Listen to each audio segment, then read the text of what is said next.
Qué gusto saludarles. Estamos ya en la lección número 3, Caín y su legado. Damos la bienvenida a todos los líderes de grupos pequeños que seguramente tienen un espacio especial y se conectan continuamente para recibir estos consejos sutiles. Profesor Mesa, qué gusto saludarle también en esta ocasión. Igualmente, pastor, mucho gusto y nuevamente emocionado por lo que representa el estudio de esta semana. Excelente. Bueno, habrá oportunidad entonces para que, profesor Mesa, podamos ir conversando algunos asuntos. Yo quisiera, antes de que entremos a la lección, como es ya parte de nuestra dinámica, hablarles brevemente. Allí en pantalla van a aparecer la leyenda, los grupos pequeños. Queremos que en la Unión Mexicana del Sureste sigamos consolidando el trabajo de los grupos pequeños. Si todavía no está organizada tu iglesia en grupos pequeños, te animo para que lo hagas. Hay dos maneras prácticas de poder hacerlo. La primera es a través de la afinidad. Con nuestros amigos, profesor Mesa, los que nos sintamos así cómodos, podemos unir nuestros esfuerzos con nuestro líder, tener nuestro asistente y por afinidad lo podemos hacer. La segunda manera es a través de la ubicación geográfica. Es decir, por colonia, por barrio, podemos ubicarnos y tener así la estructura de un grupo pequeño. Y bueno, el propósito, ¿cuál es el propósito de los grupos pequeños? En primer lugar, creo que no debiéramos perder de vista el hecho de que el grupo pequeño está organizado para trabajar en el servicio misionero al Señor. Es un momento también, en segundo lugar, para convivir con los elementos del grupo. Es así dada esta situación.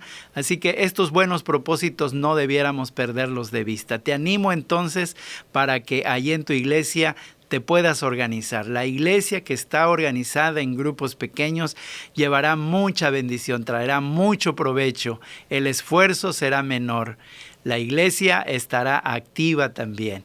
Y bueno, profesor Mesa, entramos también entonces ahora a la didáctica. Bueno, antes de entrar, hay una tarea. Todos cierto. Los sábados recuerden que tenemos una tarea con nuestra bitácora del libro de Génesis. Una tarea que tiene que ver con nuestros hallazgos, nuestras reflexiones y nuestras decisiones. Así que, pastor, bueno, yo hice mi tarea. ¿Qué quiere compartir? Yo le quiero compartir hoy una reflexión de lo que estudiamos la semana pasada. Hablamos acerca de la caída, ¿no es cierto? Entonces Dios dejó el árbol de la ciencia del bien y del mal para probar la lealtad del ser humano. Y encontré aquí, redacté 4 pasos que nos conducen al pecado. Curiosamente los anoté con la letra D. El primero es dialogar. No debemos dialogar, no debemos dudar, es la segunda, desconfiar y consecuentemente desobedecer. Así que el árbol fue dejado para mostrar nuestra lealtad al Señor. Bien, esta vez yo no voy a dar la mía, pastor, para que no nos gane el tiempo. Correcto. Pero recordemos, maestros, utilizar con nuestro grupo pequeño nuestra bitácora. Es una oportunidad para unirnos como grupo, conocernos como grupo y saber qué es lo que está pasando en el proceso del estudio de la semana. Pero en esta ocasión, pues, nos toca darles también una idea didáctica de cómo podemos hacer un poco más amena nuestra clase de escuela sabática. Y para esta ocasión, pastor, quisiera presentar una estrategia muy útil y es el arte de hacer preguntas. Siempre es importante, ¿no? Y siempre las hacemos. Sí. O sea, así que todas nuestras clases siempre hacemos preguntas. Entonces quisiera mostrarles, pastor, cuando nosotros hacemos preguntas, las preguntas tienen una profundidad. ¿Cuál es mi objetivo al hacer la pregunta? Y hay un autor, Bloom, que él menciona, voy a mencionar solamente 3, los primeros 3 niveles de profundidad. Dice que las preguntas pueden ser en el primer nivel, el más bajo del nivel, preguntas de conocimiento.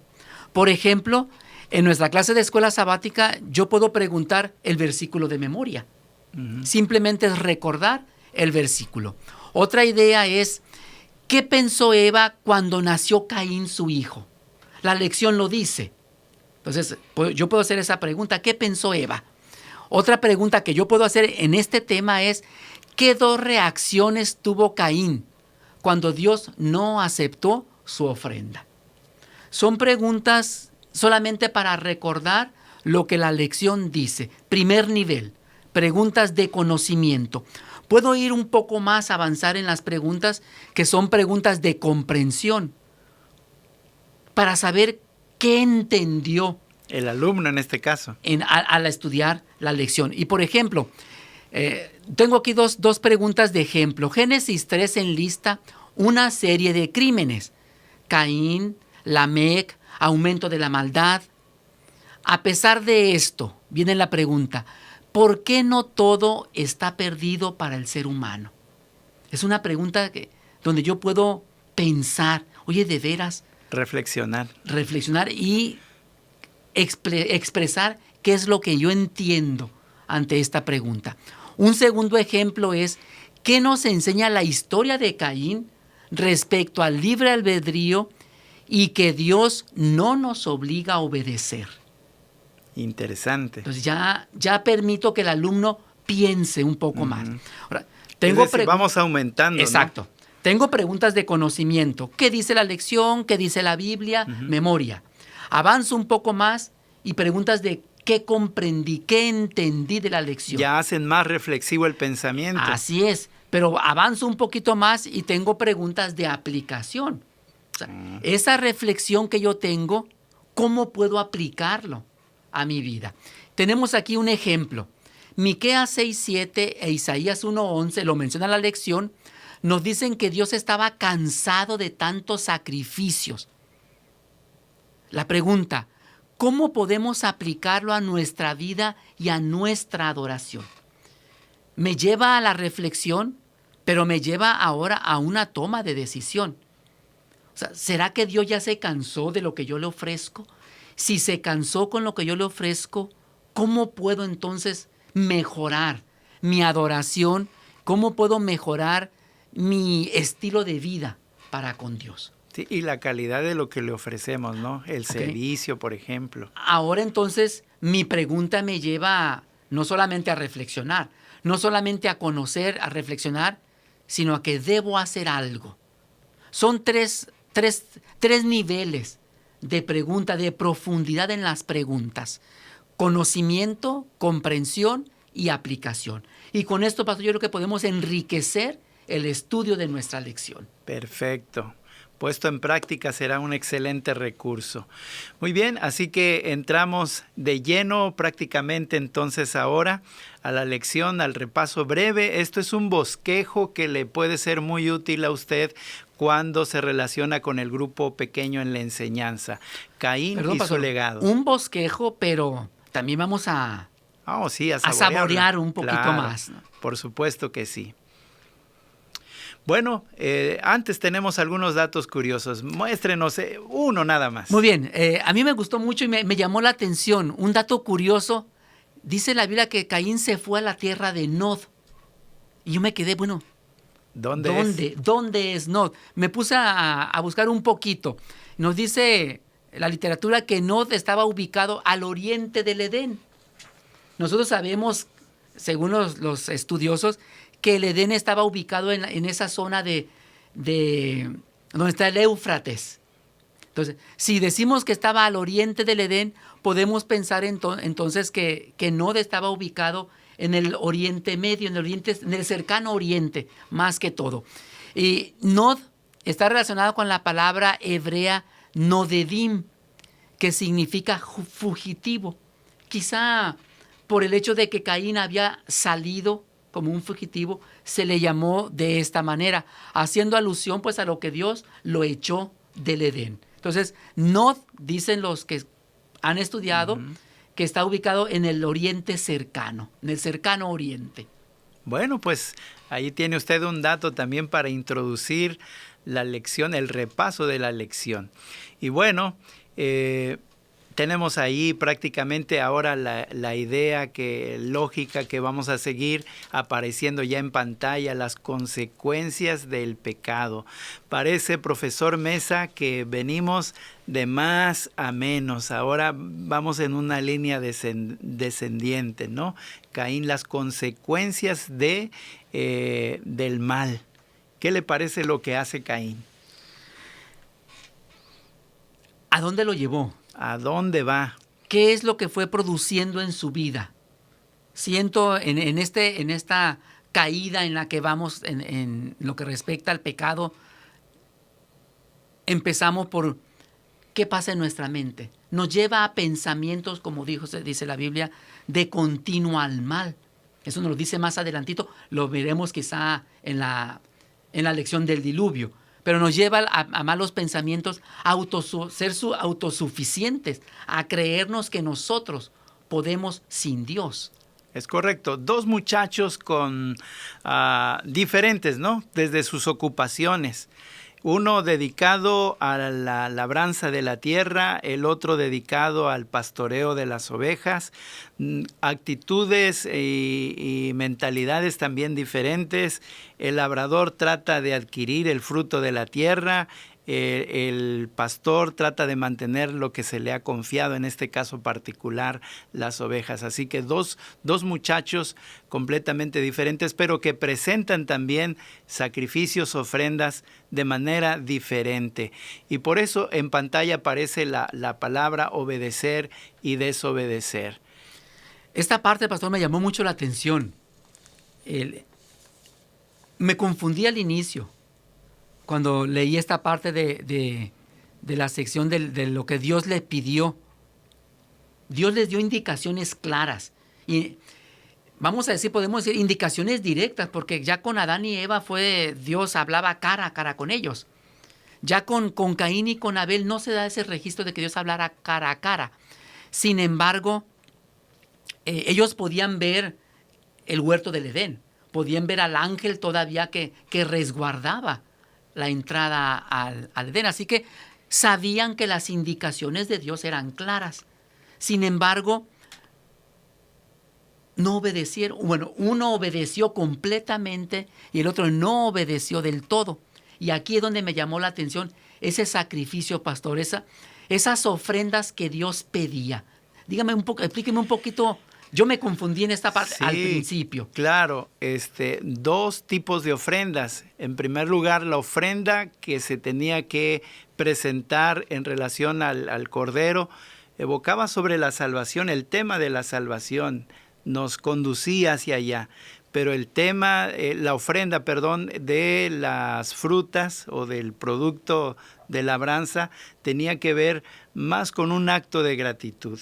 Así que allí parece que Abel lo tiene bien clarito, él sabe que debe presentar un cordero. Sin embargo, Caín como que no le toma tanta importancia y él dice, bueno, del fruto de mi trabajo le voy a llevar. Parece que está diciendo que Dios se contente con ello. O sea, podríamos decir, pastor, que Dios nos pide a nosotros estas ofrendas. Sí, sin embargo, Caín obvió una de las ofrendas, o no le dio la importancia a esa ofrenda del sacrificio. Sí, él minimizó esto, cuando Dios ha sido tan exacto, tan profundo en la indicación, y Abel es obediente, y creo que eso es clave ahí, el obedecer, el ser obediente a Dios. Parece que esa es la línea de los hijos de Dios, mantenerse allí. Caín minimizó la ofrenda del sacrificio. Es correcto. Para mí podría decir, era más, no más importante el obedecer, sino en el significado de la ofrenda, porque era su reconocimiento de un Salvador. Cierto. Yo no la ofrezco, quiero entender que doy por hecho de que no necesito un Salvador. Sí. No sé si así lo vio Caín. Sí, es el tema de autosuficiencia. Creo que esa es la palabra, ¿no? Él creyó que con lo que hacía era más que suficiente. Bueno, esa fue la reacción de Caín prácticamente, y tenemos otra línea de pensamiento aquí a continuación, el castigo que recibe Caín. ¿Qué podríamos decir de esto, profesor Mesa? Me llamó también mucho la atención esta parte, pastor, pero me gusta que antes de ese castigo o antes de esa maldición hay una situación de búsqueda. Así como lo hubo con Adán y Eva, que Dios descendió. Parece que es un patrón que sigue Dios, ¿no? Exacto. Esa es la parte que a mí me llevó a la reflexión, ¿no? Que Dios me busca. No importa que me haya equivocado, primero, Dios me busca. Y creo que esa fue la parte de Caín, la parte importante. Muchas veces queremos juzgar luego a Dios de que lo desterró, pero no, hubo una búsqueda de Dios hacia Caín. Sí, antes de llevarlo a un juicio, Dios lo busca, ¿no? Qué interesante elemento, ¿no? Quizá le ofreció, pastor, en el diálogo que se da, le ofreció, arrepiéntete, reconoce tu error. Sí. El hecho de buscarlo, creo que también el Señor esperaba una respuesta positiva de Caín, ¿no? Hacia su misericordia mostrada. Y entonces, perdón, pastor, ¿por qué viene entonces una maldición? Pues, o sea, Dios lo busca para darle una maldición. No, es una consecuencia natural de su acto, ¿no? De su completa autosuficiencia, como ya habíamos mencionado. Él no reconoce que ha pecado, él no acepta que ha hecho mal, y creo que de manera consecuente pues recibe eso, ¿no? Como una maldición.